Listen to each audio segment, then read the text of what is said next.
ಇಂದಿನ ವಿಡಿಯೋ ದೇವಾಲಯಗಳಿಗೆ ಭೇಟಿ ನೀಡುವ ಮಹತ್ವದ ಬಗ್ಗೆ. ಈ ವಿಡಿಯೋದಲ್ಲಿ ನಾವು ದೇವಾಲಯಗಳಿಗೆ ಭೇಟಿ ನೀಡುವ ಉದ್ದೇಶ ಮತ್ತು ದೇವಾಲಯಗಳಲ್ಲಿ ಅನುಸರಿಸಬೇಕಾದ ನಿಯಮಗಳನ್ನು ತಿಳಿಯೋಣ.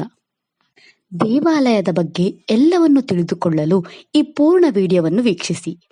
ದೇವಾಲಯಗಳಿಗೆ ಭೇಟಿ ನೀಡುವುದು ಅತ್ಯಂತ ಮಹತ್ವದಾಗಿದೆ. ಇದು ಆಧ್ಯಾತ್ಮಿಕ ಸಂಪರ್ಕ, ಮಾನಸಿಕ ಶಾಂತಿ ಮುಂತಾದ ವಿವಿಧ ಪ್ರಯೋಜನಗಳನ್ನು ನೀಡುತ್ತದೆ ಮತ್ತು ವಿವಿಧ ಸಮುದಾಯ ಕಾರ್ಯಕ್ರಮಗಳಲ್ಲಿ ತೊಡಗಿಸಿಕೊಳ್ಳಲು ನಮಗೆ ಸಹಾಯ ಮಾಡುತ್ತದೆ.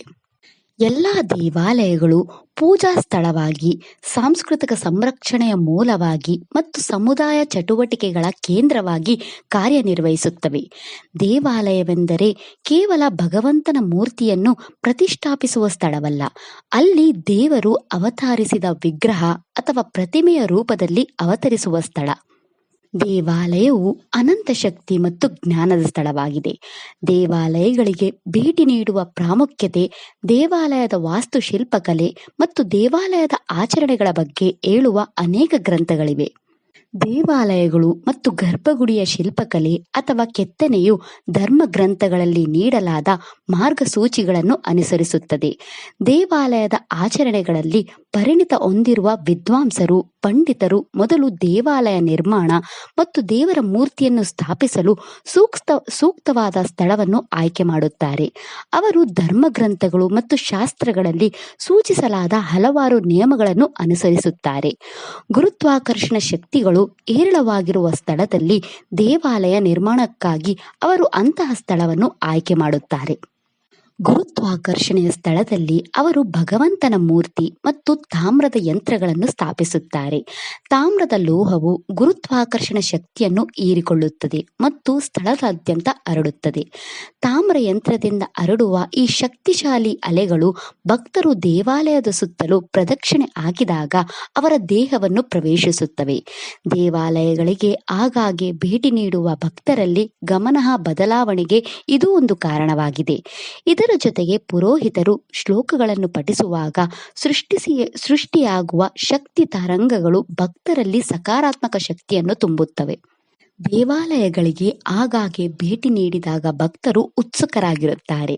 ನಮ್ಮ ಹಿರಿಯರು ಯಾವಾಗಲೂ ದೇವಾಲಯಗಳಿಗೆ ಭೇಟಿ ನೀಡಬೇಕೆಂದು ಸೂಚಿಸಿದ್ದಾರೆ. ನಾವು ದೇವಾಲಯಗಳಿಗೆ ಭೇಟಿ ನೀಡಿದಾಗ ನಾವು ಚೈತನ್ಯಶೀಲರಾಗುತ್ತೇವೆ, ನಾವು ಸಕಾರಾತ್ಮಕರಾಗುತ್ತೇವೆ, ನಮ್ಮ ಎಲ್ಲ ನಕಾರಾತ್ಮಕ ಆಲೋಚನೆಗಳು ಅಳಿಸಿ ಹೋಗುತ್ತವೆ ಮತ್ತು ನಮ್ಮ ಎಲ್ಲ ನಕಾರಾತ್ಮಕ ಕರ್ಮಗಳು ಕಡಿಮೆಯಾಗುತ್ತವೆ. ದೇವಾಲಯಗಳು ಪ್ರಾಥಮಿಕವಾಗಿ ಪೂಜೆಗಾಗಿ ವಿನ್ಯಾಸಗೊಳಿಸಲ್ಪಟ್ಟಿದ್ದು, ವ್ಯಕ್ತಿಯ ದೇವರೊಂದಿಗೆ ಮತ್ತು ಅವರ ಆಧ್ಯಾತ್ಮಿಕ ನಂಬಿಕೆಗಳೊಂದಿಗೆ ಸಂಪರ್ಕ ಸಾಧಿಸಲು ಅನುವು ಮಾಡಿಕೊಡುತ್ತದೆ. ಜನರು ತಮ್ಮ ಜೀವನಕ್ಕೆ ಮಾರ್ಗದರ್ಶನ, ಆಶೀರ್ವಾದ ಮತ್ತು ಆಧ್ಯಾತ್ಮಿಕ ಸಾಂತ್ವನವನ್ನು ಪಡೆಯಲು ದೇವಾಲಯಗಳಿಗೆ ಭೇಟಿ ನೀಡುತ್ತಾರೆ. ದೇವಾಲಯ ಭೇಟಿ ಒಬ್ಬರ ನಂಬಿಕೆ ಮತ್ತು ಆಧ್ಯಾತ್ಮಿಕ ಸಂಪರ್ಕವನ್ನು ಬಲಪಡಿಸಬಹುದು, ಸೇರಿದವರ ಭಾವನೆ ಮತ್ತು ಉದ್ದೇಶವನ್ನು ಬೆಳೆಸಬಹುದು.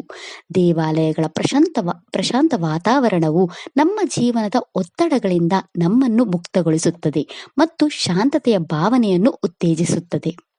ದೇವಾಲಯದ ಪರಿಸರವು ವಿಶೇಷವಾಗಿ ಹಬ್ಬದ ಸಮಯದಲ್ಲಿ ಭರವಸೆ ಮತ್ತು ನವೀಕೃತ ಶಕ್ತಿಯನ್ನು ನೀಡುವ ಮೂಲಕ ಚೈತನ್ಯವನ್ನು ಪುನರ್ಜೀವನಗೊಳಿಸುತ್ತದೆ. ದೇವಾಲಯ ಭೇಟಿಯು ಪ್ರತಿಯೊಬ್ಬ ವ್ಯಕ್ತಿಗೂ ಮಾನಸಿಕ ಸ್ಪಷ್ಟತೆ ಮತ್ತು ಗಮನವನ್ನು ಕಂಡುಕೊಳ್ಳಲು ಸಹಾಯ ಮಾಡುತ್ತದೆ, ನಮ್ಮನ್ನು ನಾವು ತಿಳಿದುಕೊಳ್ಳಲು ಮತ್ತು ಸ್ವಯಂ ಅರಿವನ್ನು ಪಡೆಯಲು ಸಹಾಯ ಮಾಡುತ್ತದೆ. ದೇವಾಲಯಗಳು ಸಾಂಸ್ಕೃತಿಕ ಪರಂಪರೆ, ಸಂಪ್ರದಾಯಗಳು ಮತ್ತು ಧಾರ್ಮಿಕ ಆಚರಣೆಗಳ ಪ್ರಮುಖ ಭಂಡಾರಗಳಾಗಿ ಕಾರ್ಯನಿರ್ವಹಿಸುತ್ತವೆ, ವ್ಯಕ್ತಿಗಳನ್ನು ಅವರ ಬೇರುಗಳಿಗೆ ಸಂಪರ್ಕಿಸುತ್ತವೆ. ದೇವಾಲಯಗಳು ಸಾಮಾನ್ಯವಾಗಿ ಸಮುದಾಯ ಕಾರ್ಯಕ್ರಮಗಳು, ಉತ್ಸವಗಳು ಮತ್ತು ಕೂಟಗಳನ್ನು ಆಯೋಜಿಸುತ್ತವೆ, ಸೇರಿದವರ ಭಾವನೆ ಮತ್ತು ಸಾಮಾಜಿಕ ಸಂಪರ್ಕವನ್ನು ಬೆಳೆಸುತ್ತದೆ. ದೇವಾಲಯಗಳು ನಮ್ಮ ಧಾರ್ಮಿಕ ಇತಿಹಾಸ, ಆಚರಣೆಗಳು ಮತ್ತು ಬೋಧನೆಗಳ ಬಗ್ಗೆ ಕಲಿಯಲು ಅವಕಾಶಗಳನ್ನು ಒದಗಿಸುತ್ತದೆ, ನಂಬಿಕೆಯ ತಿಳುವಳಿಕೆಯನ್ನು ಶ್ರೀಮಂತಗೊಳಿಸುತ್ತದೆ. ಅನೇಕ ದೇವಾಲಯಗಳು ಸಂಕೀರ್ಣ ವಿನ್ಯಾಸಗಳು ಮತ್ತು ಕಲಾತ್ಮಕತೆಯನ್ನು ಪ್ರದರ್ಶಿಸುವ ವಾಸ್ತುಶಿಲ್ಪದ ಅದ್ಭುತಗಳಿಗೆ ಹೆಸರುವಾಸಿಯಾಗಿದ್ದು, ಪ್ರಪಂಚಾದ್ಯಂತದ ಭಕ್ತರನ್ನು ಆಕರ್ಷಿಸುತ್ತದೆ. ದೇವಾಲಯಗಳು ಸ್ಥಳೀಯ ಸಮುದಾಯಗಳ ಮೇಲೆ ಸಕಾರಾತ್ಮಕ ಆರ್ಥಿಕ ಪರಿಣಾಮ ಬೀರುತ್ತದೆ. ದೇವಾಲಯ ಮಾರಾಟಗಾರರನ್ನು ಬೆಂಬಲಿಸುತ್ತದೆ ಮತ್ತು ಜೀವನೋಪಾಯವನ್ನು ಒದಗಿಸುತ್ತದೆ. ಮೂಲಭೂತವಾಗಿ ದೇವಾಲಯಗಳಿಗೆ ಭೇಟಿ ನೀಡುವುದು ಬಹುಮುಖಿ ಅಭ್ಯಾಸವಾಗಿದ್ದು, ವ್ಯಕ್ತಿಗಳ ಮತ್ತು ಸಮುದಾಯಗಳ ಜೀವನವನ್ನು ಶ್ರೀಮಂತಗೊಳಿಸುತ್ತದೆ. ದೇವಾಲಯಗಳಿಗೆ ಭೇಟಿ ನೀಡುವುದು ಕೇವಲ ಜನರು ಅಭ್ಯಾಸದಿಂದ ಅನುಸರಿಸುವ ಧಾರ್ಮಿಕ ಆಚರಣೆಯಲ್ಲ. ಇದು ಹಲವಾರು ವೈಜ್ಞಾನಿಕ ಅರ್ಥಗಳನ್ನೂ ಸಹ ಹೊಂದಿದೆ. ಅದನ್ನು ನಾವು ಅರ್ಥ ಮಾಡಿಕೊಂಡಾಗ ಅದು ನಮ್ಮ ಮನಸ್ಸು, ದೇಹ ಮತ್ತು ಆತ್ಮಕ್ಕೆ ತರುವ ಆರೋಗ್ಯಕರ ಒಳ್ಳೆಯತನವನ್ನು ಪ್ರಶಂಸಿಸಲು ಸಾಧ್ಯವಾಗುತ್ತದೆ. ಇದು ಬೇರೆ ರೀತಿಯಲ್ಲಿ ಹೇಳುವುದಾದರೆ, ದೇವಾಲಯವನ್ನು ಪ್ರವೇಶಿಸುವುದು ನಮ್ಮನ್ನು ಆಧ್ಯಾತ್ಮಿಕವಾಗಿ ಶ್ರೀಮಂತಗೊಳಿಸಲು ಸಹಾಯ ಮಾಡುತ್ತದೆ. ಅಂದರೆ ನಾವು ದೇವಾಲಯವನ್ನು ಪ್ರವೇಶಿಸಿದ ನಂತರ ನಮ್ಮ ಲೌಕಿಕ ಆಸೆಗಳನ್ನು ಹೊರಗೆ ಬಿಟ್ಟು ಸರ್ವಶಕ್ತನೊಂದಿಗೆ ಒಂದಾಗುತ್ತೇವೆ. ದೇವಾಲಯವು ಆಶೀರ್ವಾದದ ಸ್ಥಳವಾಗಿದ್ದು, ಅಲ್ಲಿ ಪ್ರತಿಯೊಬ್ಬರೂ ಸಕಾರಾತ್ಮಕ ಚಿಂತನೆಯೊಂದಿಗೆ ಬಂದು ದೇವಾಲಯದ ಜಾಗದಲ್ಲಿ ಸಕಾರಾತ್ಮಕತೆಯ ಅಲೆಯನ್ನು ಸೃಷ್ಟಿಸುತ್ತಾರೆ. ಇದು ನಮ್ಮ ಮನಸ್ಸನ್ನು ಶಾಂತಗೊಳಿಸಲು ಮತ್ತು ಹೆಚ್ಚು ಸಕಾರಾತ್ಮಕ ಕಂಪನಗಳು ಮತ್ತು ಶಕ್ತಿಯನ್ನು ಹೀರಿಕೊಳ್ಳಲು ಸಹಾಯ ಮಾಡುತ್ತದೆ. ನಮ್ಮ ದೇವಾಲಯದ ಆಚರಣೆಗಳು ಕುರುಡು ಸಂಪ್ರದಾಯಗಳಲ್ಲ.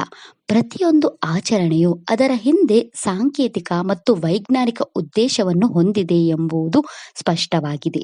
ಮಾನವರಿಗೆ 5 ಇಂದ್ರಿಯಗಳಿವೆ ಮತ್ತು ದೇವಾಲಯದಲ್ಲಿ ಗಂಟೆ ಬಾರಿಸುವುದು, ಕರ್ಪೂರ ಬೆಳಗಿಸುವುದು, ವಿಗ್ರಹಕ್ಕೆ ಹೂವುಗಳನ್ನು ಅರ್ಪಿಸುವುದು, ಹಣೆಯ ಮೇಲೆ ತಿಲಕವನ್ನು ಇಡುವುದು ಮತ್ತು ದೇವಾಲಯದಲ್ಲಿ ಪ್ರದಕ್ಷಿಣೆ ಹಾಕುವಂತಹ ಪ್ರತಿಯೊಂದು ಆಚರಣೆಯು ನಮ್ಮ ಇಂದ್ರಿಯಗಳನ್ನು ಸಕ್ರಿಯಗೊಳಿಸುವ ಉದ್ದೇಶವನ್ನು ಹೊಂದಿದೆ.